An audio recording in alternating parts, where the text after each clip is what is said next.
Bonjour, c'est Isabelle Sansonetti, bienvenue dans mon podcast Injonction et Bistouri. Merci, chère auditrice, chers auditeurs, de me prêter vos oreilles attentives. Pour cet épisode, je suis ravie d'échanger avec Raj Gurden, directeur de recherche en neurosciences au CNRS, auteur du livre « Sentir, comment les odeurs agissent sur notre cerveau » et référent scientifique de l'association anosmie.org.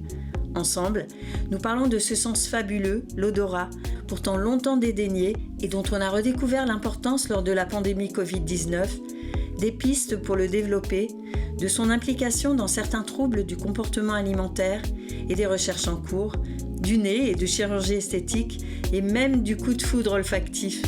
Micro. Bonjour Raj Gurden, vous êtes directeur de recherche en neurosciences au CNRS, spécialiste des mécanismes cérébraux des cinq sens et particulièrement de l'odorat, auteur du livre « Sentir, comment les odeurs agissent sur notre cerveau » et nous nous sommes rencontrés sur le stand de l'association anosmie.org à la dernière Perfume Week en avril dernier. Qu'est-ce qui vous a donné envie de travailler sur l'odorat ? C'est une vaste question. Donc dans le métier de la recherche, on passe forcément par la case soutenir un doctorat, faire une thèse en 3 ans, 4 ans. Et à l'époque, en fait, je ne travaillais pas du tout sur l'odorat. Je travaillais plutôt sur les mécanismes de récompense, de nouveautés, autour d'une molécule qu'on connaît bien maintenant, mais à l'époque moins bien, c'était la dopamine. C'est toujours la dopamine. Et en partant aux États-Unis, pour travailler aux États-Unis, je me suis dit, j'associerais bien cette question du plaisir avec un des 5 sens. Okay. Parce qu'à l'époque, je travaillais sur la mémoire et plaisir. D'accord. Et donc, du coup, en faisant un petit peu de bibliographie, il est apparu très clair que c'était l'odorat qui était le plus lié en fait, à ces problématiques que je me posais autour du plaisir. Et petit à petit, j'ai dévié du plaisir vers l'odorat et 100% odorat au bout de 2-3 ans. Je ne faisais plus que de l'étude de l'odorat. Donc, c'est pas forcément, ça vient pas forcément de votre enfance, de certains souvenirs particuliers ou ça s'est ajouté après ? Ça s'est ajouté, disons que ça s'est ajouté après. Bien sûr, j'avais toujours, et je les ai toujours eus, ces souvenirs très très forts dont je parle dans mon livre. Mais dans ma carrière scientifique, à l'origine, j'étais pas parti pour ça. Je pense que j'étais aussi très intéressé par des questions de mémoire parce que je suis issu d'un peuple, les Arméniens, qui ont vécu des traumatismes extrêmement importants. Donc je pense qu'il y avait ça, il y avait cette question de la mémoire. Et puis une fois que j'ai un peu réglé les histoires avec la mémoire, j'ai pu passer à l'odorat. D'accord.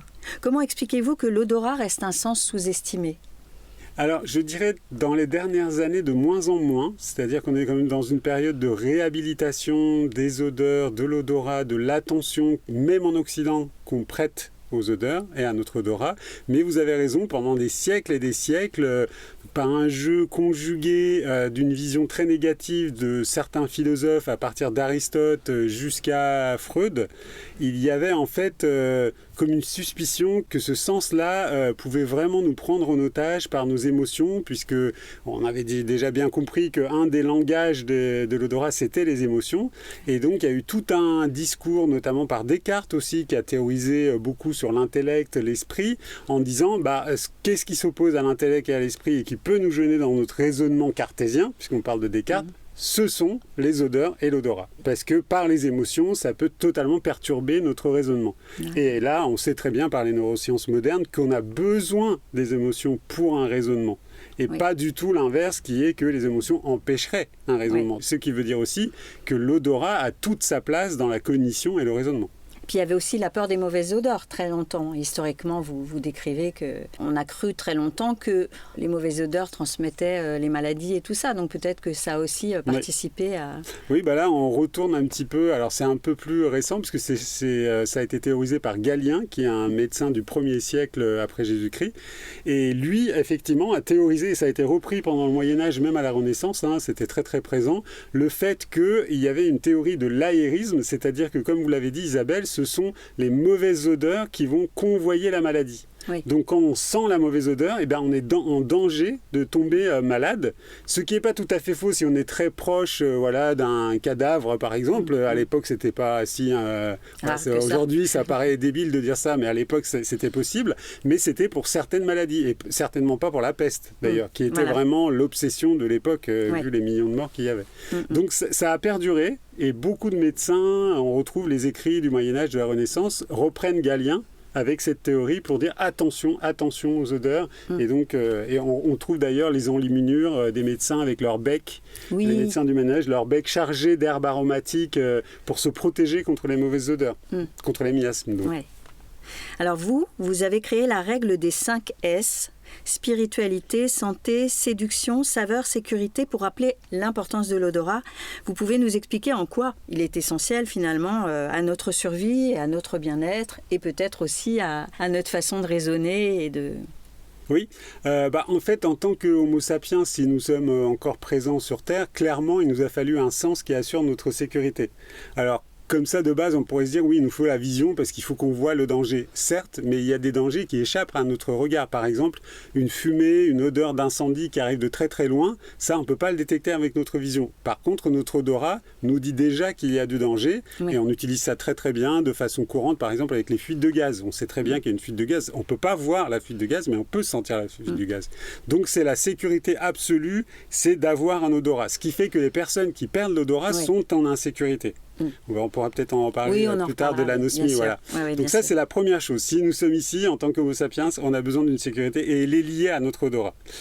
Ensuite, il y a la santé. On a parlé des médecins qui étaient déjà dans ce questionnement des odeurs à notre odorat.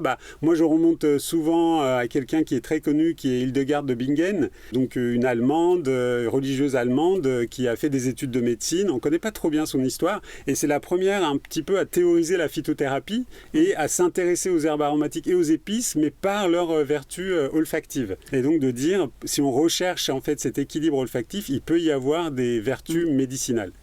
Donc ça, c'est la santé. Ensuite, nous avons évidemment... Alors, si on fait vraiment dans l'ordre, il y en a un que j'ai oublié, mais un peu sciemment, c'est la spiritualité. Donc je vais le mettre au centre par rapport aux 5. Donc la spiritualité, ça a accompagné toutes les religions, polythéisme, monothéisme, le début de la chrétienté, les rois mages qui arrivent avec leurs cadeaux à Jésus. Il y a de l'encens, il y a de la myrrhe.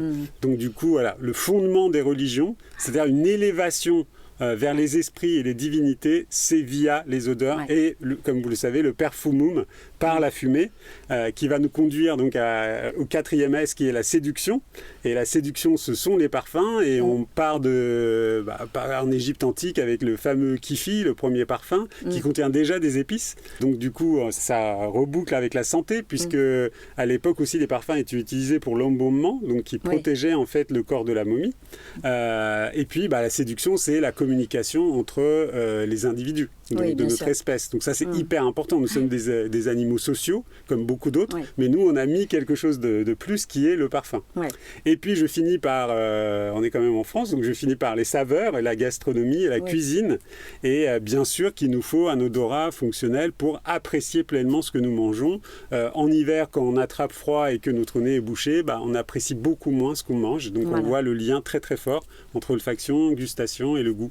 Donc on ne peut pas s'en passer et on a intérêt à le développer, mais ça, on va y revenir aussi dans la suite de l'entretien. On pense souvent que notre appareil olfactif n'est pas aussi développé que celui des animaux, de certains animaux, alors que finalement, il est performant, comme vous le montrez dans votre livre. Oui, en fait, ça fait une vingtaine d'années qu'il y a des études en fait en éthologie, c'est-à-dire en comportement animal, en injectant l'humain là-dedans, puisqu'on est quand même des animaux, des mammifères. Et en fait, on voit très bien, alors pendant très longtemps, on s'est dit, mais les chiens sont beaucoup plus forts que nous. Alors, ce qui est un peu vrai, parce qu'ils sont quand même à 4 pattes, en train vraiment d'échantillonner tout le temps les odeurs qui sont au sol, et beaucoup d'odeurs sont contenues dans le sol, qui sont fixées dans le sol. On le sait, quand il pleut, il y a des odeurs qui remontent, voilà. Donc du coup, là, ils sont avantagés, parce qu'ils sont à 4 pattes et ils peuvent sentir comme ça. Mais il y a eu une étude, une célèbre étude, il y a une vingtaine d'années aux États-Unis, on a mis des personnes à 4 pattes comme des chiens et on leur a mis un masque, un casque, des gants, comme ça il n'y avait que l'odorat qui marchait et on a regardé leur comportement et ils se comportent exactement comme un chien. avec leur sensibilité qui est très proche du chien. D'accord. Et donc toutes les études montrent qu'il y a une convergence. En fait, effectivement, on a moins de récepteurs olfactifs, on a moins de détecteurs, mais on joue très bien avec. C'est-à-dire on peut combiner les différents groupes de récepteurs et leur activation, ce qui nous donne un avantage formidable. Et c'est plus parce qu'on n'y prête pas attention, on revient à ça, on sous-estime qu'on a cette idée qu'on est moins bon que les autres mammifères, mais on est très performant. Oui, puis il n'y a pas forcément d'éducation à l'odorat, ou en tout cas à développer son odorat, même si ça vient maintenant. Alors d'ailleurs, comment une odeur arrive-t-elle jusqu'à notre cerveau? Parce que finalement, c'est complexe. Et pourquoi son traitement est différent finalement de celui des autres sens? Alors déjà, pour l'olfaction, il faut dire que c'est extrêmement... alors c'est un sens vital, comme on l'a dit, si on perd ce sens-là, on peut être en danger. Mais c'est surtout que c'est lié à la respiration. C'est le seul sens qui est lié à la respiration.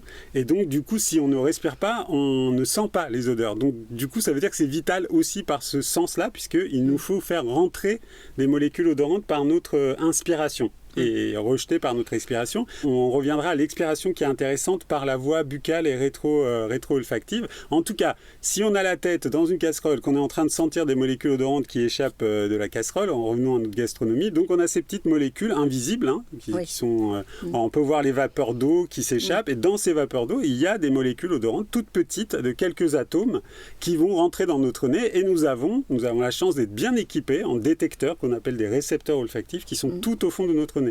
Et donc ces récepteurs olfactifs, on les regroupe par famille, et nous on en a à peu près 400. Un bon équipement de détection, donc là du coup on peut savoir qu'il y a une odeur dans la pièce où on se trouve par exemple, et ensuite il y a tout un travail, une transmission de cette information du nez vers le cerveau, pour que le cerveau fasse son job qui est très généralement de se demander mais quelle est l'identité de cette odeur? Mais avant d'arriver à l'identité, au nom de cette odeur, ce qui est assez difficile d'ailleurs à faire à l'aveugle, on va se dire, est-ce que j'aime ou j'aime pas cette odeur? C'est la première réaction, on appelle ça la réaction hédonique, on revient au plaisir et à la dopamine.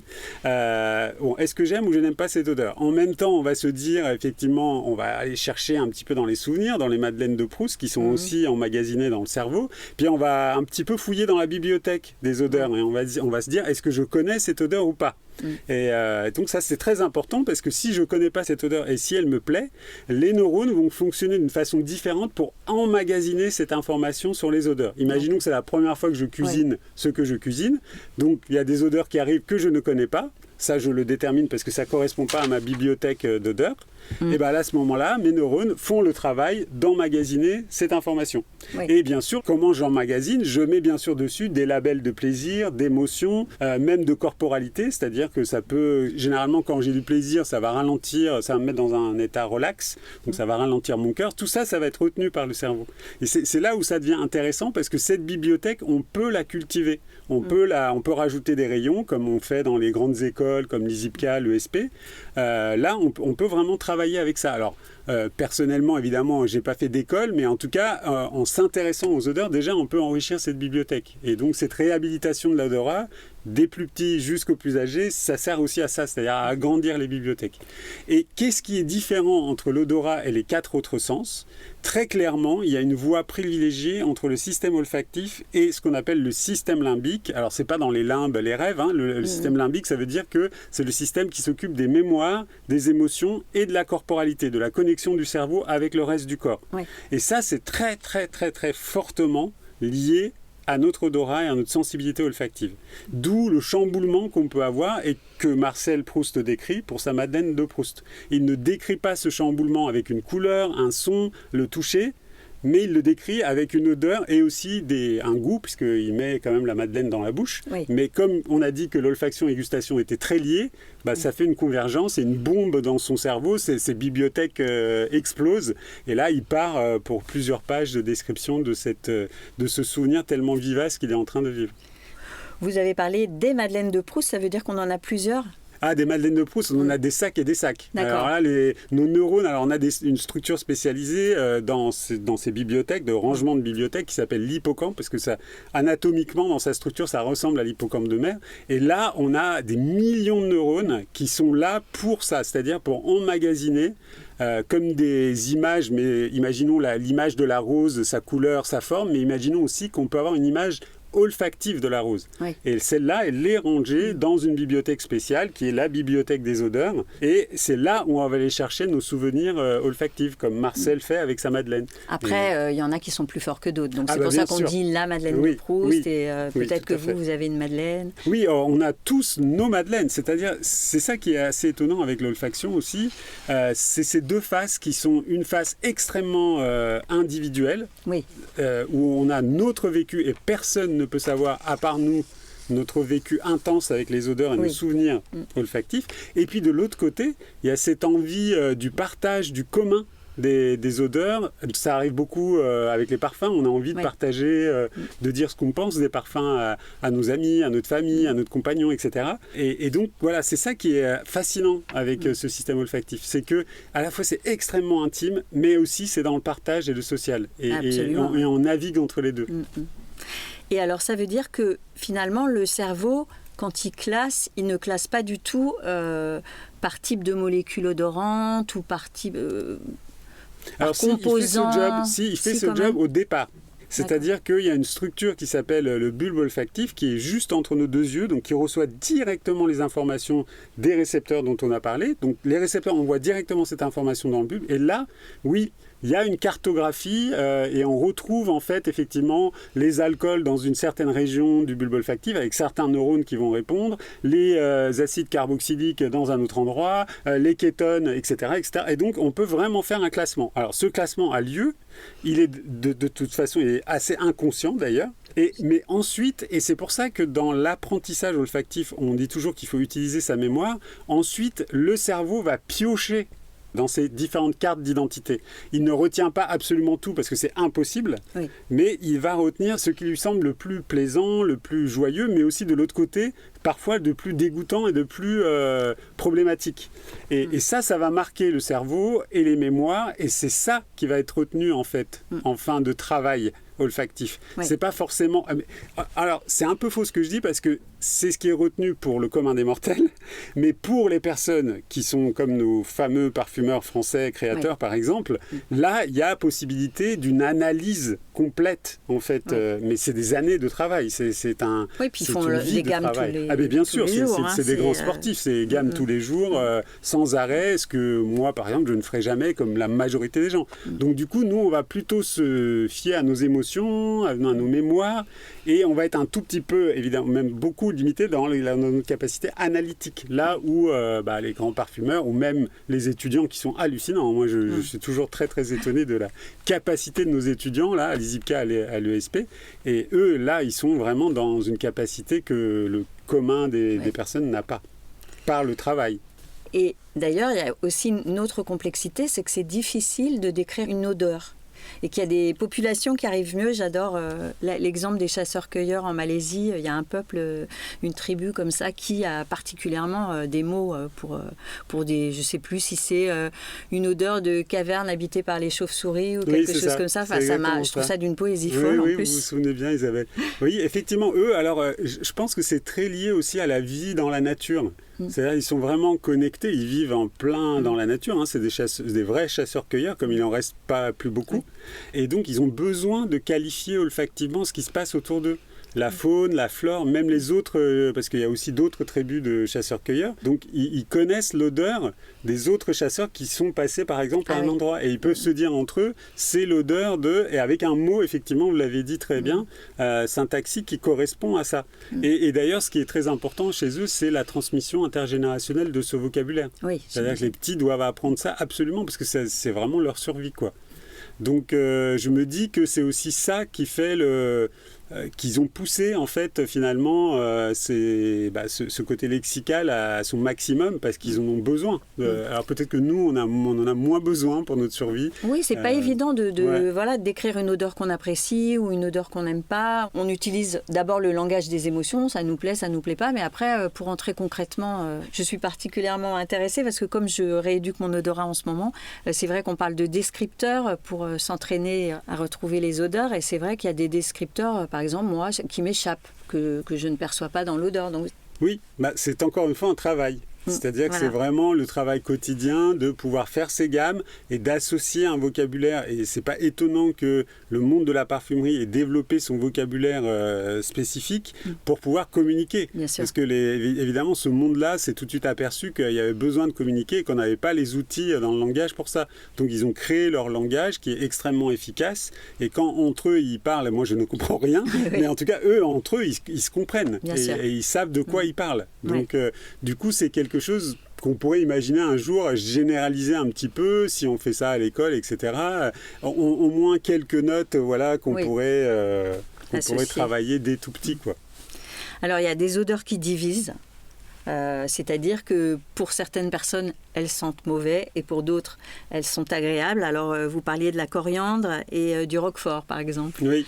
Alors là, ça c'est vraiment fascinant aussi. Il y a une espèce de rencontre entre notre génétique, de ce que nous sommes de façon innée, de quoi nous sommes faits, donc sur lequel nous n'avons pas la main, et puis notre cerveau et nos préférences olfactives, alimentaires, que nous pouvons moduler par notre expérience. Oui. Et bon, par exemple, la coriandre, les personnes qui sont très sensibles à l'odeur de coriandre, qui pensent que ça sent vraiment très fort les aldéhydes, le savon, génétiquement, elles expriment beaucoup plus d'un type de récepteur particulier, olfactif, qui les rend hypersensibles à l'odeur de coriandre, même si cette odeur n'est pas très élevée en fait dans l'environnement. C'est juste qu'ils sont suréquipés. Ça, c'est du côté génétique. Ça c'est vraiment quelque chose qu'on trouve très souvent dans toutes les populations humaines, et on appelle ça le polymorphisme génétique, c'est-à-dire qu'on n'a pas tous les mêmes gènes, et c'est mieux de ne pas avoir tous les mêmes gènes, et il y a un brassage de ces gènes, et donc parfois il y a soit des trous dans la raquette de ces 400 familles de récepteurs, soit un type de récepteur est surexprimé. D'accord. Et on ne sait pas pourquoi, c'est comme ça, il y a des études dessus, mais pour l'instant on n'a pas la réponse. Ça c'est la génétique et c'est de façon innée, on est fait comme ça, donc on peut pas changer ça. Et puis de l'autre côté, il y a la culture olfactive, très liée aussi à la culture alimentaire, ça on le sait en France, et on sait que dans un pays, par région, mais aussi entre continents, par exemple entre l'Europe et l'Asie, il y a des grandes différences d'appréciation des parfums. On sait très bien que les Asiatiques ne portent pas les mêmes parfums que les Occidentaux, et encore moins que dans le golfe Persique, arabique, etc., où on utilise d'autres types de parfums. Et donc là, on voit que culturellement, dans la société dans laquelle on vit, avec les habitudes familiales, les interactions que nous avons, nous allons marquer nos préférences vraiment localement. Et quand on va changer de vie, qu'on va s'expatrier, on va aller ailleurs, alors là, le monde olfactif va changer et les parfums vont changer et les aliments vont changer. Et il va falloir quand même s'adapter parce qu'effectivement, on n'a pas ces mêmes référentiels. On n'a pas grandi, on n'est pas habitué. On appelle ça la familiarité de certains types d'odeurs. Oui. Si on n'a pas ça, c'est très difficile de s'y mettre tout de suite. Oui. Et donc, du coup, le roquefort, évidemment, très problématique pour nos amis malaisiens, si on revient à la Malaisie. Mais nous, très problématique pour nous, le fruit qu'ils adorent, qui est le durian. Oui.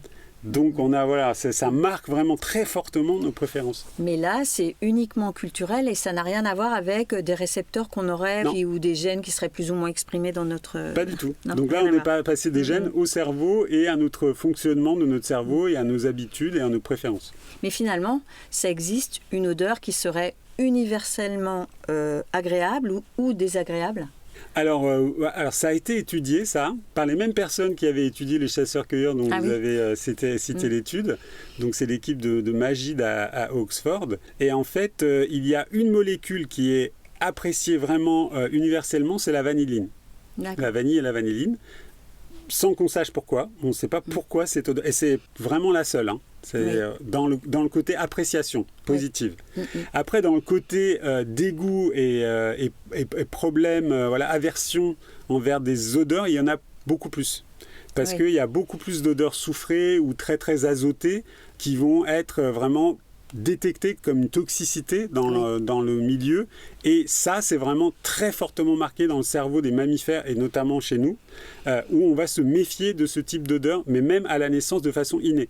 Oui. Donc, on a déjà une base à la naissance. Par exemple, on va détester l'odeur d'œuf, le bébé qui naît, parce qu'il y a du soufre dans l'œuf. Et donc, le soufre, c'est vraiment signe de danger, de toxicité alimentaire, voire aérien. Et donc, du coup, là, le bébé, il déteste ça à la naissance. Donc ça, on le garde, en fait. Mais culturellement, on change, parce qu'à un moment, on aime bien les œufs, donc parce qu'on les cuisine, etc. Mais ça veut dire aussi que les autres types d'odeurs qui portent un peu trop de soufre, on va se méfier. D'accord. Et donc voilà, mais tous les êtres humains, c'est pas que nous en Occident. Okay. Donc du coup, voilà, vers le dégoût, si on va vers le dégoût, il y a beaucoup plus d'odeurs qui provoquent le dégoût universellement que d'odeurs qui provoquent le plaisir universellement. C'est plus culturel, le plaisir. Le plaisir, oui, elle est construite quand même. C'est une sensation qui est très très fortement déjà familiale et ensuite construite culturellement. On sent différemment selon son âge ? On est plus ou moins sensible. Est-ce que, par exemple, il y a une perte de la sensibilité olfactive avec l'âge, comme on peut avoir un petit peu une perte de la vision, enfin une atténuation? Oui, vous avez raison, Isabelle. Alors, il y a des études qui montrent que, alors c'est généralement, si on fait une moyenne entre les études, c'est à partir de 65 ans. On voit vraiment une diminution significative de la sensibilité olfactive, donc le fait de détecter et de percevoir ces odeurs dans notre environnement. Donc, c'est là où il faut faire attention. C'est-à-dire que quand on perd cette sensibilité olfactive, on sait qu'on peut avoir pléthore de problèmes. Oui. Donc on peut être en insécurité. La première chose dont les personnes se plaignent, c'est le problème alimentaire. Oui, donc du coup, on peut avoir petit à petit des problèmes de nutrition, de dénutrition, liés en fait à la perte de l'odorat. Et c'est assez pernicieux parce que là, la perte de l'odorat, c'est pas comme pendant le Covid, c'est pas du jour au lendemain. C'est vraiment très progressif. Oui. Et donc, on le perçoit pas tout de suite. Et comme on a tendance à compenser, ça c'est le cerveau humain, il compense avec les autres sens, voilà, dans le comportement. Donc, c'est là où il faut faire attention. Et en fait, ce qui est top avec le système olfactif, c'est que c'est pas irréversible. C'est pas du tout comme pour les autres sens, la vision, l'audition, on a des prothèses, donc ça va.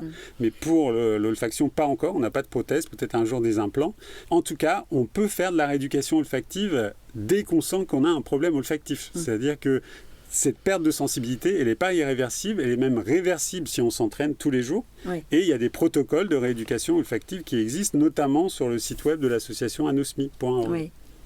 Et alors, vous consacrez également un chapitre aux odeurs corporelles, parce que c'est vrai que là aussi, je crois qu'on sent différemment selon qu'on est un bébé, un enfant, une personne âgée, parce que il se passe que c'est notre organisme en fait qui... Oui, effectivement, on sait, il y a un âge et les auditeurs qui nous écoutent, qui ont des ados à la maison, notamment des garçons de 15-16 ans qui ont fait leur basket et qui rentrent, eh ben, ils ont une certaine odeur extrêmement forte qu'ils n'avaient pas quand ils étaient enfants parce qu'ils ont des hormones sexuelles, ils et elles, des hormones sexuelles qui sont synthétisées. Donc après la puberté, évidemment, ces hormones-là changent le métabolisme, la vie de nos cellules.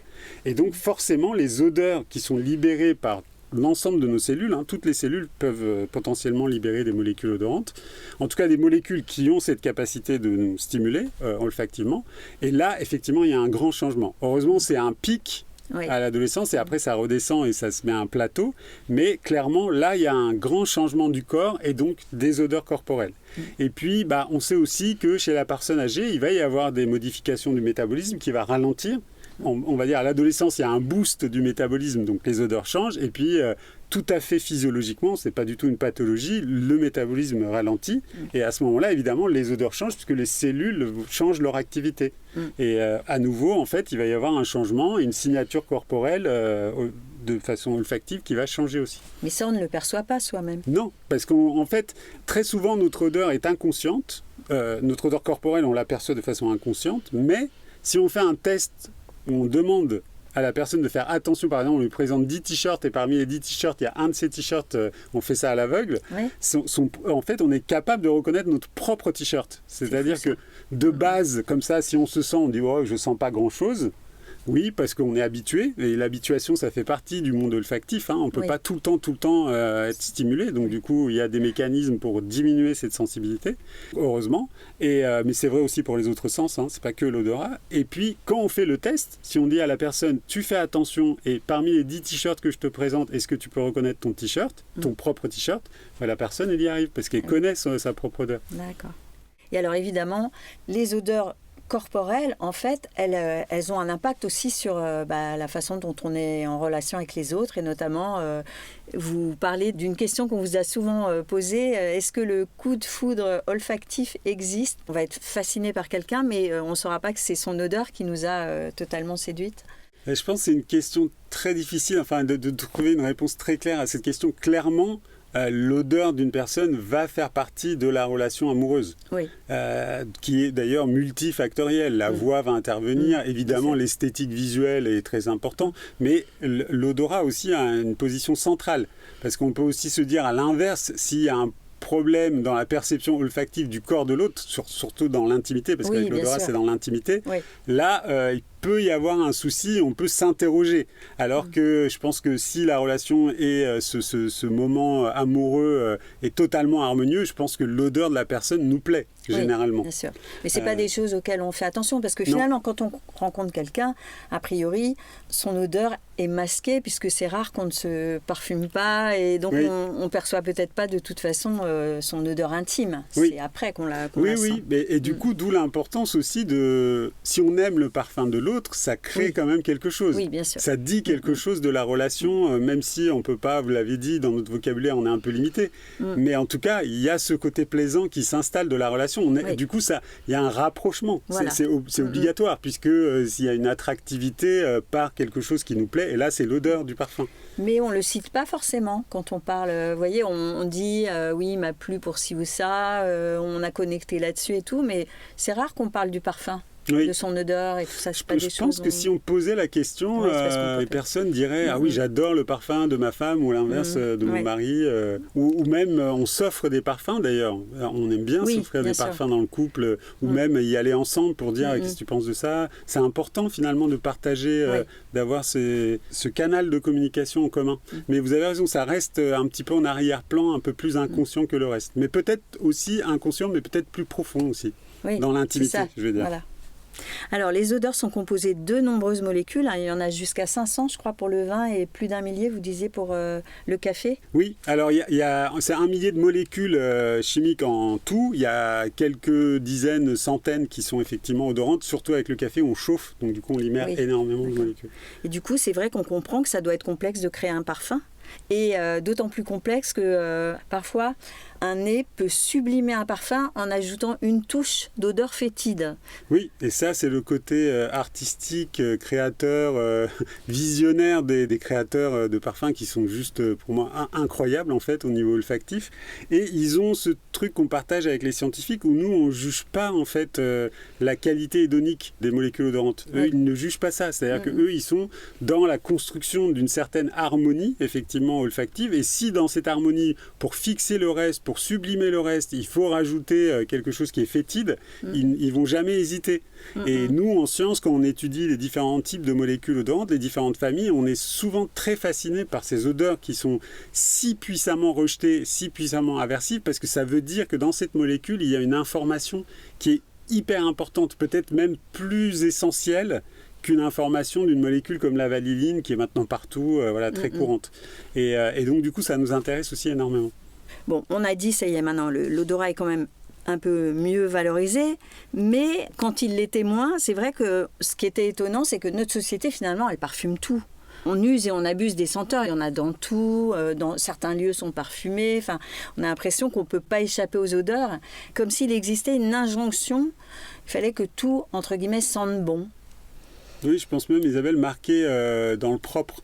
C'est-à-dire c'est vraiment ce côté hygiéniste qui était une obsession du 19e siècle, mais bon, il faut voir d'où on venait aussi au 19e siècle. Et ça a fait fusion avec ce qu'on disait tout à l'heure sur le côté les miasmes, ça sent mauvais, c'est la maladie, c'est problématique. Et donc du coup, le fait de tout recouvrir, ce qui est d'ailleurs pas très intelligent, parce que si ce sont les miasmes et les mauvaises odeurs qui nous indiquent le danger, les couvrir de bonnes odeurs, c'était pas très intelligent. Mais bon, passons. En tout cas, actuellement, effectivement, tout est aromatisé, les aliments sont aromatisés, l'environnement est parfumé, nous-mêmes, nous sommes des millefeuilles olfactifs, du gel douche, dentifrice, tout ce qu'on utilise, le café pour l'alimentation est hyper marqué dans notre souvenir olfactif. Enfin, effectivement, on baigne là-dedans, et pourtant, très souvent, on n'en a pas conscience et pour nous, ça reste. On n'est pas noyé quand même. C'est-à-dire, on a quand même nos madeleines dont on a parlé. Donc, il y a des choses extrêmement saillantes, vivaces, importantes pour nous. Et vraiment de façon vitale parce qu'il y a énormément de gens. Moi, en premier, je suis né en bord de mer et moi, c'est important que je retrouve mon bord de mer et ses odeurs de façon assez fréquente. Et je sais que c'est pas pareil que quand je suis à la campagne, à la montagne, que j'aime bien aussi. Mais voilà, la puissance olfactive, pour moi, elle est à la mer, en fait. Et on a beau mettre des odeurs de partout, des odeurs marines, qu'on met vraiment qui n'ont rien n'importe où, qui n'ont rien à voir, qui sont extrêmement chimiques. Pour moi, cette odeur naturelle et cette importance de cette odeur, de ce vécu olfactif, il fait partie de moi. J'en ai besoin, en fait. Ouais. On se demande d'ailleurs si c'est pas une façon de faire consommer davantage. Il doit y avoir des études peut-être que le fait d'odoriser un petit peu tout comme ça, ça a une action sur les consommateurs. C'est pas forcément sur l'achat en nombre absolu de vêtements ou même de parfums, puisqu'on parfume les magasins de parfums. Mais en tout cas, ça crée quand même, quand c'est bien fait, un environnement agréable et attractif où le consommateur va rester plus longtemps. Ouais. Et donc, s'il reste plus longtemps, clairement, déjà, il aura quand même pour la marque un lien qui est plutôt sympathique. Ouais. Donc, il pourra en parler avec d'autres personnes. Et en plus, s'il passe plus de temps, il a plus de chances d'acheter. Oui, donc, du coup, c'est doublement gagnant pour les marques qui arrivent quand même à faire une fragrance qui est un petit peu subtile, parce qu'il y en a qui mettent des doses ou alors une qualité qui n'est pas top. Mais s'ils y arrivent, ils ont à la fois un marquage de l'endroit dans le souvenir des personnes, des consommateurs, et puis plus de chances d'achat. Oui, c'est sûr. Alors, vous avez travaillé sur les troubles alimentaires dans votre laboratoire, je crois. Et comment les odeurs influencent-elles nos comportements face à la nourriture, et est-ce que justement dans certains TCA il y a un lien avec peut-être soit une olfaction défaillante, soit une olfaction exacerbée, je ne sais pas, qui fait qu'on va manger plus, manger moins enfin... Oui. Alors, ce qui est très important, c'est déjà de se dire qu'on en revient à ce nouveau-né. Donc, il a cet environnement dans le liquide amniotique olfactif qui est particulier, très lié à la nutrition de la maman, à l'alimentation plutôt, la nutrition. Et ensuite, à sa naissance, il y a quand même ce lait maternel qui est déjà olfactivement extrêmement complexe, qui a à peu près 80 molécules odorantes. Et ce bébé, en fait, va reconnaître entre 1000 son odeur de lait maternel à lui. Et donc, il est déjà habitué, il est formaté vraiment à apprendre des signatures alimentaires. Donc il va garder en fait cette fréquence d'apprentissage de ces signatures alimentaires, et petit à petit il va avoir en fait ce lien à l'aliment qui passe énormément par l'olfaction. Et c'est pour ça que quand on attrape la petite grippe pendant l'hiver et que notre nez coule et il est bouché, on va avoir des problèmes parce que la signature olfactive de l'aliment va être perdue. Et ça va nous gêner énormément, puisque notre bibliothèque des différents goûts, gustations, elle est quand même fortement liée à l'odorat. Donc du coup, voilà, c'est vraiment imbriqué. Ensuite, on sait que chez les personnes de type obèse, effectivement diabétique, obèse et diabétique de type 2, il va y avoir des changements olfactifs. Alors, il va y avoir globalement une baisse de la sensibilité olfactive, c'est-à-dire qu'il va falloir quand même qu'ils mettent beaucoup plus souvent la tête dans la casserole pour pouvoir percevoir quelque chose, ou alors manger, et là on revient au système olfactif que je n'ai pas encore décrit, qui est la rétro-olfaction. Oui. Donc ça, c'est très important pour la nutrition et l'alimentation, c'est le fait que quand on mâche les aliments en bouche, il y a des molécules odorantes qui sont libérées, qu'on appelle de façon un petit peu standardisée les arômes, en fait. C'est quand même des odeurs, mais c'est les odeurs qui sont dans la bouche. Et ces odeurs, en fait, passent par l'arrière-bouche, par un petit orifice qui connecte la bouche au nez. D'accord. Et donc, on complète notre image sensorielle et olfactive de l'aliment qu'on avait quand on avait la tête dans la casserole par le fait de goûter. On goûte ce qu'on est en train de cuisiner, par exemple. Et là, on a d'autres molécules odorantes qui arrivent et qui complètent l'image olfactive de l'aliment. Et donc, ces deux voies, c'est-à-dire par le nez et la bouche, se complètent. Et si on perd ça, on perd fortement le lien à l'aliment. On ne comprend plus, en fait, ce qu'on est en train de manger. Oui. Et donc, on peut avoir une tendance, effectivement, à manger plus pour pouvoir se stimuler davantage. Parce qu'on n'a plus les sensations olfactives qui nous donnent cette signature olfactive qu'on a apprise avant, par exemple, de développer ce type de pathologie métabolique. Donc, oui. Du coup, là, ça change vraiment puissamment, intimement le lien qu'on a, parce que c'est très fort ce lien, aux aliments. Mais ce qui était surprenant aussi pour moi, c'est que chez certaines anorexiques, c'est comme s'il y avait un entraînement à essayer de s'entraîner à trouver désagréable l'odeur de certains aliments pour ne pas avoir envie de les manger, si j'ai bien compris. Alors, c'est pas dans toutes les études. Autant sur les pathologies métaboliques de type obésité diabétique, c'est assez concordant, c'est assez cohérent. Il n'y a pas de consensus vraiment sur l'anorexie. D'accord. Pour l'instant, c'est un petit peu 50-50, on dirait. Il y a des personnes qui disent effectivement, il y a une obsession olfactive par le rejet olfactif. Il peut y avoir un rejet alimentaire, ce qui arrange la personne, malheureusement, dans ce type de pathologie. Et puis d'autres qui disent pas du tout, ça se joue pas à ce niveau-là. Mais ça veut dire quand même que on pourrait trouver des traitements liés à l'olfaction et à l'éducation, la rééducation olfactive qui rééquilibrent un comportement alimentaire? Complètement. Ça, c'est vraiment dans les tuyaux. Oui. Cliniquement, effectivement, on en parle. Certains hôpitaux s'y mettent. De vraiment, par exemple, de déconstruire certains aliments. Prenons une pizza, de dire la pizza est composée de tomates, d'olives, etc., de jambon. Et de sentir chacun des aliments pour comprendre en fait de quoi est composé un aliment. Parce que le problème des personnes obèses aussi, c'est qu'à un moment, elles passent en phase hyperphagique. Oui. C'est-à-dire qu'elles mangent, même elles se réveillent la nuit pour manger, mais sans plus rien comprendre à la qualité de l'aliment. Et en fait, l'idée est que le meilleur moyen de reconnecter une personne à la qualité de l'aliment, c'est de travailler son olfaction. Parce que ça signe vraiment l'identité de cet aliment et c'est important de retrouver cette identité olfactive de l'aliment. Pour redonner un petit peu les commandes, pour remettre un pilote dans l'avion, quoi. On est dans Injonction et Bistouri. Vous notez que finalement, peu importe la taille du nez pour sentir les odeurs, mais vous notez aussi que souvent, on est rarement satisfait de son nez. Oui. Vous avez pu, vous, ne pas aimer le vôtre ? Oui, moi j'ai toujours trouvé que j'avais un nez assez imposant, oui, et je suis toujours fasciné par les petits nez, je me dis toujours... Mais j'imagine que c'est risqué de faire une rhinoplastie esthétique quand on tient à son odorat et peut-être qu'on travaille dans les métiers liés à l'odorat. J'imagine que certaines chirurgies peuvent peut-être impacter les facultés olfactives. Est-ce qu'il y a des études là-dessus ? Est-ce que c'est dans les effets... Pas à ma connaissance. En fait, tant qu'on est en plastie, c'est-à-dire qu'on est à l'extérieur de la cavité nasale, tant qu'on ne touche pas les sinus, tant qu'on ne touche pas la muqueuse olfactive. Et les cornets. Et les cornets, c'est ça. Tant qu'on ne touche pas ça, on n'a pas de problème, si on est à l'extérieur. Oui. Par contre, si effectivement il y a un problème et qu'il y a une lésion quelque part, là, ça peut être vraiment catastrophique, quoi. Oui, bien sûr. Mais généralement, je pense qu'il n'y a pas trop de soucis. J'avais une question, je me disais, est-ce que vous avez déjà croisé des nez, donc des parfumeurs ou des gens qui travaillent sur l'olfaction, qui avaient un nez refait, ou est-ce que justement, quand on est porté, qu'on est enthousiasmé par l'odorat et l'olfaction et tout ça, et qu'on travaille là-dessus, peut-être qu'on hésite quand même à toucher à son nez ? Je pense que oui. Je pense que c'est son outil quand même. Je pense que c'est sacré chez tout ce beau monde du parfum. Je pense que toucher à son nez, ça doit être vraiment pas simple du tout. Hein. Ouais. Alors, dans ce podcast, j'interroge bien sûr notre rapport à l'apparence physique, aux injonctions, et ce qu'on fait pour se sentir bien dans son corps et dans sa relation aux autres. Ça peut aider de se parfumer. Ah oui, je pense que ça a toujours fait partie intégrante des différentes parures que nous, humains, avons eues depuis très longtemps. On sait très bien que les vêtements sont une parure basique parce que ça nous protège initialement du froid, mais ensuite, on a travaillé les couleurs, les apparences, les bijoux, tout ce qui est de l'ornement précieux, plus ou moins précieux d'ailleurs, ça peut être très joli sans être très très cher.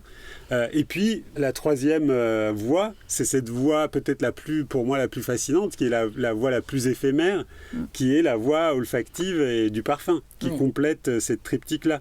Et je pense que c'est, comme on l'a dit tout à l'heure, on retrouve dès l'Empire romain l'ensemble de ces apparats dans les couches dirigeantes, et puis petit à petit ça s'est démocratisé, mais quand même on retrouve ces apparats marqués dans le luxe pour une certaine couche sociale quand même. Alors, on évoquait la pandémie de Covid-19 qui a révélé à beaucoup, en fait, l'impact d'une baisse de sensibilité de l'olfaction, voire une perte. Vous-même, je crois que vous l'avez perdu ponctuellement. Vous pouvez nous rappeler l'impact d'une baisse ou d'une perte olfactive ? Ça peut mettre en danger, ça peut déstabiliser même... Totalement. C'est plus que déstabilisant, c'est caractérisé comme un handicap sensoriel.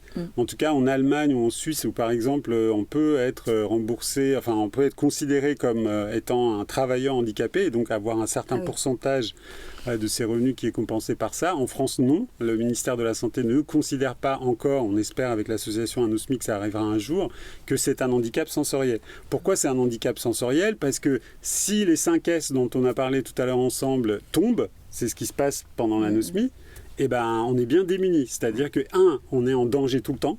C'est-à-dire qu'on va faire cuire quelque chose et si on oublie, on est en danger soi-même, sa famille, la maison, le quartier, tout est problématique. S'il y a une fuite de gaz, ça peut être beaucoup plus problématique que ça. Donc là, problème dans...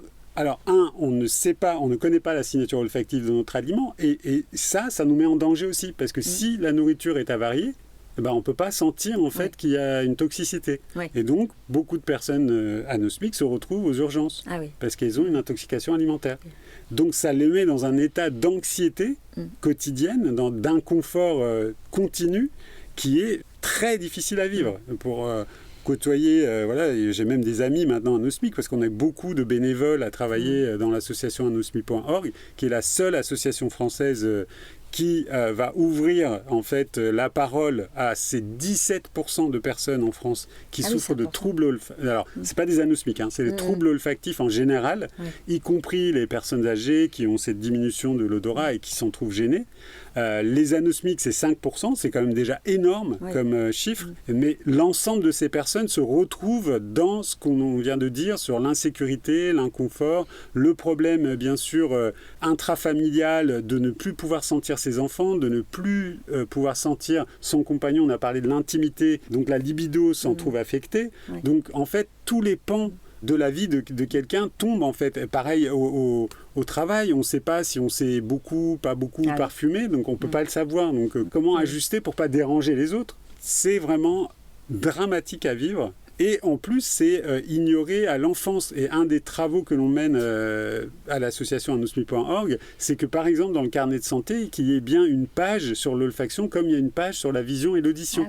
Parce que des petits qui vont grandir sans odorat, au moins les parents doivent être au courant pour pouvoir savoir en fait justement qu'il est en insécurité et qu'il peut potentiellement y avoir un problème. Quand ils sont tout petits, il n'y a pas grand-chose à faire. On ne va pas faire de médicaments de chirurgie, etc. s'il y a besoin. Mais en tout cas, l'information, elle est connue et les parents sont au courant. Parce que très clairement, il y a des personnes qui apprennent cet état d'anosmie, de leur anosmie, beaucoup plus tard, 8, 9, 10 ans. Et c'est déjà très très tard par rapport à des habitudes alimentaires, par rapport à un comportement, parce que ça régule aussi beaucoup notre comportement, on l'a dit depuis tout à l'heure. Donc du coup, il y a vraiment un travail de fond, et nous, à l'association, et pour tous les auditeurs qui peut-être dans leur entourage ont des personnes qui en souffrent de ces problèmes olfactifs, nous, dans l'association, on est vraiment là pour ces personnes. Bien sûr. Et donc les principaux troubles, c'est l'anosmie, l'hyposmie, la parosmie. Vous pouvez un petit peu détailler Alors quantitativement, c'est-à-dire une baisse de la sensibilité olfactive, c'est l'anosmie et l'hyposmie. Donc hyposmie, c'est une diminution, l'anosmie, c'est une perte totale de l'odorat. La parosmie, c'est un peu différent. C'est plutôt bon signe d'ailleurs, parce qu'après le Covid... Alors la parosmie, c'est une confusion olfactive. C'est-à-dire qu'on présente à la personne, par exemple, une odeur d'agrumes, et la personne, elle dit « Oh là, ça sent le caoutchouc ». Voilà, c'est très étonnant d'ailleurs quand il y a cette réponse-là. Ça, c'est plutôt bon signe dans le sens où on sait que ça veut dire que le nez se reconnecte petit à petit au cerveau, mais il ne se reconnecte pas encore tout à fait au bon endroit dans le cerveau. J'ai parlé tout à l'heure d'une structure qui s'appelle le bulbe olfactif, qui existe chez tous les mammifères, y compris chez nous, donc c'est une structure assez importante, et il faut que le nez se reconnecte vraiment précisément, dans des endroits très précis du bulbe olfactif. Et ça, au début, par exemple, quand les neurones olfactifs et les récepteurs se font attaquer par le Covid, il y a vraiment un chamboulement, et donc il faut remettre du câblage. Il faut reconnecter vraiment comme des câbles, des fibres optiques, quoi. Mais voilà. Mais là, c'est électrique, parce que les neurones utilisent l'électricité. Et donc, pendant ce temps d'ajustement, la personne, à chaque fois qu'on va lui présenter mandarine, va dire caoutchouc. Mais petit à petit, elle va revenir. Elle va dire, ah oui, c'est un fruit. Et ça veut dire que vraiment, voilà, les connexions, et c'est ça qui est génial dans le cerveau, c'est que les connexions, en fait, sont tout le temps modulées, se remettent en place. Plus on les travaille, plus ils vont s'ajuster. Et donc, on va trouver cette justesse petit à petit. Ça n'est jamais irréversible. Quand même, la rééducation olfactive, ça marche. Alors ça marche, par exemple dans le cas de Covid, ça marchait dans 80% des cas. Il y a un cas où pour l'instant on ne peut absolument rien faire, c'est une naissance sans les 400 familles de récepteurs dont on a parlé tout à l'heure. Et ça arrive, c'est un petit pourcentage, mais c'est quand même plusieurs dizaines de milliers de personnes, donc du coup c'est important dans leur vie, c'est ce qu'on appelle l'anosmie congénitale. Alors, c'est pas très joli comme terme, mais ça veut dire, nous, on dit plutôt l'anosmie de naissance, c'est-à-dire que cette personne-là, elle naît sans odorat, et malheureusement, il n'y a rien à faire, parce que c'est au niveau génétique qu'il y a un problème, et on ne peut pas intervenir sur le génome d'un être humain. Donc, du coup, là, on est coincé, on peut rien faire. Après, chez l'ORL, parce qu'il faut absolument consulter un ORL, donc pour nos auditeurs et nos auditrices qui ont un problème olfactif, la direction à prendre, c'est les médecins ORL. Là, on peut découvrir des inflammations, des polypes, des sinusites, etc. Et là, il y a quand même des médications de type anti-inflammatoire, voire des chirurgies si c'est vraiment nécessaire. Donc, il y a des choses à faire quand même, en plus de la rééducation, bien sûr, qui est non médicamenteuse. Donc, ce n'est pas du tout perdu. Il y a beaucoup de personnes, probablement aussi dans nos éditeurs, qui sont en errance médicale parce que les médecins généralistes ne sont pas très au courant des problèmes olfactifs, ils ne sont pas formés pour ça. Et donc, voilà, nous on a beaucoup de personnes qui arrivent à l'association qui sont totalement perdues et donc on les réoriente ensuite vers les personnels, évidemment ORL, voire orthophonistes ensuite pour une rééducation. Et donc voilà, il y a des solutions, c'est pas perdu quoi. Et après c'est une rééducation quotidienne. Après c'est une rééducation quotidienne d'au moins 3 mois, donc c'est généralement avec des huiles essentielles, ça peut être aussi avec des hydrolats, 2 fois par jour, le matin, le soir, ça ne prend que quelques minutes. Sur le côté huile essentielle, on travaille avec généralement 4 huiles essentielles qu'on sent le matin et le soir pendant 3 mois tous les jours. Comme certains patients me disent parfois mais je l'ai fait 1 fois par semaine, ça ne marche pas. Non, ça ne peut pas marcher parce qu'il faut quand même une régularité de la stimulation olfactive. Sinon, ça ne repousse pas comme il faut. Oui, bien sûr. Et alors, vous pensez que la majorité des gens maintenant sont désormais conscients de l'importance de leur odorat et laissent peut-être passer plus d'infos et d'émotions liées à ce qu'ils sentent dans leur vie ? Oui, je pense qu'il y a une reconsidération. Je pense qu'on le voit aussi par rapport à la connexion à la nature, parce qu'on voit très bien qu'on a compris que l'écologie était hyper importante et comment on se connecte à la nature. On parlait de ces fameux chasseurs-cueilleurs, encore une fois. C'est quand même, une plante, c'est magnifique à observer dans sa couleur, sa forme, son développement, mais il y a pas mieux que son odeur pour la comprendre, parce qu'elle travaille elle-même ses odeurs pour pouvoir communiquer. Donc, du coup, si on arrive à s'intéresser, et je trouve moi qu'on s'y intéresse de plus en plus, les balades en forêt, etc. Voilà, un lien aux arbres qui change aussi petit à petit. Du coup, je trouve ça c'est le pôle vraiment écologique. Et puis évidemment notre environnement. Par exemple, il y a l'ATMO Normandie, donc c'est la structure départementale régionale qui s'occupe de la qualité de l'air, a tout un réseau de nez, puisque le bassin, par exemple autour de Rouen, il y a énormément d'industries de nez qui peuvent aussi vous dire la qualité de l'air. Et s'il y a des molécules effectivement problématiques qui ont été libérées par certaines industries. Donc ça peut être aussi un contrôle qualité finalement de notre environnement. Et du coup, je trouve que là, il y a une continuité, il y a comme une réintégration de l'odorat dans notre quotidien qui est intéressant et peut-être même une nouvelle vision du parfum aussi, de qu'est-ce que c'est que le parfum, qu'est-ce qui est synthétique, qu'est-ce qui est naturel, qu'est-ce que c'est que ce mélange, comment on fait du synthétique. Vraiment de s'intéresser au cœur même du parfum, au-delà de l'apparat, qu'est-ce que c'est que cet objet-là, qu'est-ce qu'il y a dedans qui me bouleverse, quoi. Est-ce qu'on fait des erreurs ? Est-ce qu'on met notre odorat en péril parfois par certaines habitudes ou par certaines... Malheureusement, les personnes qui fument, elles mettent vraiment leur odorat en danger parce que non seulement elles saturent leur nez d'odeur, puisque la cigarette ça sent quand même très très fort, et en plus dans la cigarette, et ils le savent très bien, ils sont les premiers à le savoir, mais la dépendance à la nicotine c'est toute une question, il y a des molécules qui irritent la muqueuse olfactive. Donc du coup les neurones ne fonctionnent pas bien. Et généralement, ça se voit toujours par l'aliment. C'est-à-dire que les gens qui ont arrêté de fumer, au bout de quelques semaines, ils disent « mais j'ai redécouvert le goût de l'aliment que je préférais, alors que je l'avais perdu en fait ». Donc il y a ça. Ensuite, il y a des études qui montrent aussi en milieu urbain très très dense, comme à Paris par exemple, qu'il y a quand même dans l'air des particules, micro-nanoparticules, qui vont aussi irriter notre muqueuse, parce qu'il faut dire que cette muqueuse et ces neurones et ces récepteurs sont extrêmement fragiles. Donc du coup, dès qu'il y a des molécules qui peuvent avoir ce côté inflammatoire, pro-inflammatoire et irritant, il y a une souffrance. Donc on sait que les populations en milieu urbain vont présenter une sensibilité moindre que les populations en dehors de ce cadre urbain très dense.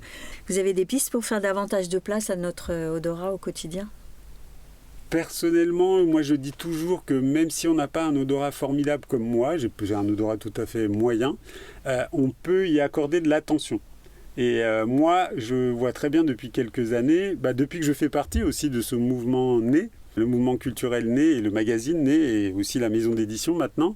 J'étais avec eux dès les débuts, il y a 10 ans, et je me suis rendu compte que je ne faisais pas attention, en fait, assez attention. Alors je faisais attention particulièrement au parfum, parce que Oui. Voilà, il y a un rush, il y a un boost olfactif avec le parfum, mais par exemple, je ne faisais pas assez attention à la nature olfactive de la nature, si je puis dire. Oui. Et c'est là où je me suis aussi rendu compte en quoi j'étais très attiré par la mer, c'était par aussi le canal olfactif. Alors, je ne m'étais pas vraiment rendu compte de ça, parce que j'y prêtais pas assez attention. Ouais. Et je pense que pour tout le monde, cette vie olfactive, elle est hyper riche, hyper présente, mais on a comme une divergence attentionnelle. On va aller plus sur les écrans, évidemment, on travaille énormément, on fait des écrans très tard le soir, on sort moins, les enfants sortent moins, ils sont plus à l'intérieur. Et ça, j'ai l'impression que ça va diminuer vraiment fortement l'attention qu'ils vont donner aux odeurs. Et on peut vraiment faire un don, moi c'est vraiment un don avec grand plaisir que je fais de cette attention, parce qu'on a une attention limitée. Il ne faut pas croire qu'on peut tout faire et qu'on est omniscient et qu'avec les écrans et les intelligences artificielles, on va tout résoudre. Non, à mon avis, il faut absolument garder, si on veut vraiment être en contrôle, il faut garder cette ligne, cette profondeur olfactive et vraiment se reconnecter par une attention dirigée. On appelait ça une attention dirigée en neurosciences, c'est-à-dire qu'on va dire là, ces odeurs m'intéressent et je vais passer un certain temps à les sentir, justement à m'interroger et puis peut-être en discuter, même si j'ai pas le vocabulaire, c'est pas grave, mais en discuter avec les autres. Et je pense que la clé, elle est là aussi. Même si on n'a pas un odorat extrêmement performant, donner de l'attention, ça compense énormément. Quelle découverte sur l'odorat vous a le plus surpris dans votre carrière ? Ça c'est une très grande question. Je pense que comme beaucoup de monde, et c'est pas étonnant qu'il y ait eu un prix Nobel là-dessus en 2004 pour 2 chercheurs de l'Université de Columbia aux États-Unis, c'est la découverte des gènes dans notre génome qui codent, donc qui fabriquent, in fine, nos récepteurs olfactifs. D'accord. Et en fait, avant leurs travaux des années 90, on n'avait aucune idée de quelle partie, par exemple, du génome était impliquée dans ce monde olfactif que nous créons grâce à nos récepteurs olfactifs. D'accord. Et donc, c'est eux qui ont découvert, par espèce, la quantité de gènes impliqués dans le système olfactif. Et donc, par exemple, les 400 familles, c'est lié à leurs travaux, les 400 familles de récepteurs olfactifs chez nous, Homo sapiens. Et aussi, ils ont découvert dans leurs travaux cet effet qu'on appelle combinatorial, c'est-à-dire qu'on n'a pas une molécule qui va être détectée par un récepteur, c'est-à-dire on n'a pas, parce qu'on a 400 familles de récepteurs, on pourrait croire, on sent que 400 odeurs. Ça serait triste. Non, ça serait triste. Et en fait, on fait tout le temps, c'est pour ça que les parfumeurs, sans le savoir, avaient déjà trouvé la clé, on fait des accords, c'est-à-dire qu'on fait des combinaisons de récepteurs pour signifier la présence d'une molécule odorante. Cette combinaison, elle joue un petit peu comme on joue ça comme on jouerait du piano. C'est-à-dire qu'on va faire des accords, on va appuyer sur plusieurs touches, sauf que sur un piano à queue, si je me souviens bien, il y aura 88 touches, et là, en fait, on a 400 touches. Oui. Donc, du coup, on peut en appuyer, on peut vraiment faire, ça en fait. Mais du coup, il faut faire ces gammes, comme on dit, et donc nous, on les fait, moi, en tout cas, je ne me les fais pas assez, mais en tout cas, j'ai la capacité, comme tout le monde, de pouvoir faire ces accords-là. Et donc, c'est cette découverte-là que je trouve vraiment fondamentale dans notre domaine. Et d'ailleurs, on voit bien l'explosion aussi du nombre d'articles internationaux, c'est souvent écrit en anglais, dans des grandes revues scientifiques à partir de ce prix Nobel.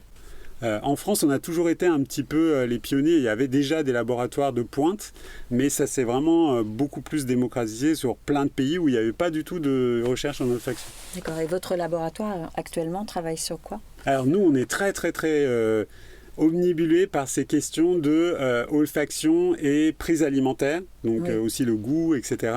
Parce que on voit bien que la population souffre énormément de plein de TCA, donc de ces troubles du comportement alimentaire, des problèmes métaboliques de type obésité, diabète, et ça arrive de plus en plus tôt, de plus en plus jeune. Donc nous, on essaie vraiment de travailler sur ces signatures olfactives autour de l'aliment, et de comprendre vraiment comment le cerveau intègre ça avec toutes les autres informations sensorielles sur l'aliment. Et puis, on travaille aussi beaucoup, alors ça, c'est une découverte de notre équipe, on travaille aussi beaucoup sur des molécules qui sont très utilisées en clinique maintenant pour perdre du poids, mais qui sont normalement faites comme antidiabétiques, comme l'Ozempic. Tout le monde parle de l'Ozempic partout, sur Terre, en Europe. C'est un grand sujet. Voilà, et en fait, on ne sait pas trop bien comment ça diminue cette prise alimentaire, donc en fait, ça booste la satiété, c'est-à-dire on a moins faim, mais on n'a aucune idée de comment ça marche dans le cerveau. Et nous, on a découvert qu'une des voies d'action de cet Ozempic, c'est de passer par la voie olfactive. C'est-à-dire c'est la voie olfactive qui est modifiée et qui va informer les zones de satiété. Donc il y a des zones spécifiques qui nous disent stop, arrête de manger, tu as assez mangé. Et une des voies d'entrée de ces zones-là, importante, c'est le système olfactif. Okay. Et en fait, nous, on a découvert que cet Ozempic n'agit pas directement sur les centres de satiété, mais passe par une régulation du système olfactif pour contrôler ce centre de satiété. Et pour nous, ça fait vraiment sens, puisque comme on travaille sur système olfactif, obésité, problème d'hyperphagie, etc., là, on est en plein dedans. On est dans ces circuits-là où le système olfactif fait vraiment partie intégrante de ce réseau qui va réguler la prise alimentaire. Et notre métabolisme, parce qu'on a découvert sur d'autres travaux aussi, toujours dans notre équipe, que par ce système olfactif, on peut même réguler le niveau d'insuline dans notre corps. Et ça, c'était vraiment très novateur. Ça fait quelques années, on a publié il y a 2 ans, ça. Donc voilà, on est vraiment sur ces questions-là extrêmement originales, en fait, ou sur lesquelles on ne s'était pas interrogé. On avait déjà trouvé des choses qu'on connaît, tout le monde connaît quand on a faim, on a une sensibilité olfactive plus élevée. Oui. Ça, c'est parce qu'on a un niveau hormonal qui change, voilà, on a faim. Donc, par exemple, voilà, il y a des hormones, peu importe le nom des hormones, mais qui vont changer et donc qui vont renseigner le système olfactif d'avoir une meilleure sensibilité pour trouver à manger. C'est comme ça que ça se passe dans la nature. Tous les mammifères font ça. Donc ça, on a gardé, on a toujours ça. Moi, je vois bien avec mes étudiants de master, 11h30, 11h45, tout d'un coup, ils ont comme une... Si la fenêtre est ouverte et que la cantine libère des odeurs alimentaires, ils ont la tête qui tourne vers la fenêtre, inconsciemment. Mais moi, je le vois très bien. Et donc, ils ont cette sensibilité olfactive qui va s'accroître pour avoir cet attrait et cette sensibilité, parce qu'il faut aller chercher à manger quelque part. Et à l'inverse, du coup, nous, on a découvert que ce système olfactif, il va aussi influencer le système hormonal, et notamment le pancréas et l'insuline. Okay. Donc voilà, c'est une boucle qui est assez vertueuse, mais qui peut être dérégulée. Okay. Et c'est les questions qu'on essaie de résoudre. Et ça pourrait permettre de trouver des solutions thérapeutiques autres que des médicaments. Voilà, exactement. Qu'est-ce que vous aimeriez découvrir encore sur l'odorat ? Les questions, elles sont vraiment super nombreuses. Moi, j'ai eu aussi la chance de faire un tout petit peu de travail de terrain avec des collègues anthropologues, on dit en français anthropologiste, c'est en anglais, attention de ne pas faire anthropologue, sur le terrain, notamment sur la vanille à Madagascar. Et j'ai découvert en fait toute cette... Alors moi, dans ma famille arménienne, il y a une culture olfactive très liée à l'aliment, parce que on cuisine énormément, un peu comme les Français, et on est obsédé on discute tout le temps d'aliments. Donc il y a un côté olfactif très marqué dans la cuisine, mais là ce que j'ai découvert, parce que c'est aussi un pays, Madagascar, qui est incroyable au niveau olfactif, parce que c'est un pays tropical, et donc ça veut dire que ça sent, quand je suis allé sur la côte de la vanille, j'ai mis 1 semaine à me remettre de toutes les odeurs de la forêt tropicale, de tous les fruits, de tous les végétaux. Et après, il y a eu la vanille en plus. Donc la gousse de vanille qui n'a rien à voir avec la vanilline elle-même, qui est beaucoup plus riche. Et je me dis, il y a plein de populations. Tout à l'heure, on a parlé des chasseurs-cueilleurs qui sont dans un monde particulier, mais il y a plein de populations sur Terre qui vivent dans des environnements olfactifs quand même très différents. Et moi, je voudrais bien comprendre en fait comment ils vivent cette vie olfactive. Alors, c'est très différent de ce qu'on fait au laboratoire, parce que je vous ai déjà dit, les questions, nous, on va poursuivre sur les questions entre olfaction, métabolisme, etc. Ça, ça va être notre dada pour les prochaines années. Mais en dehors des murs de notre laboratoire, moi, je trouve cette question assez fascinante. Cette connexion à notre vie environnementale, de ce qui nous entoure, quoi.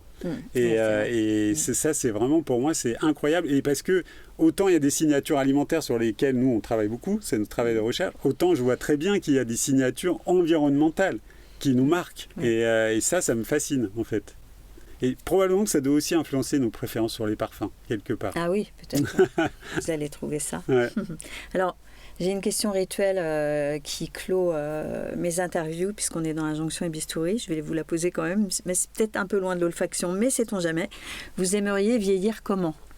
J'aimerais bien vieillir en gardant cette attention olfactive, en étant toujours très curieux, parce que je pense que la curiosité, c'est la meilleure gymnastique cérébrale.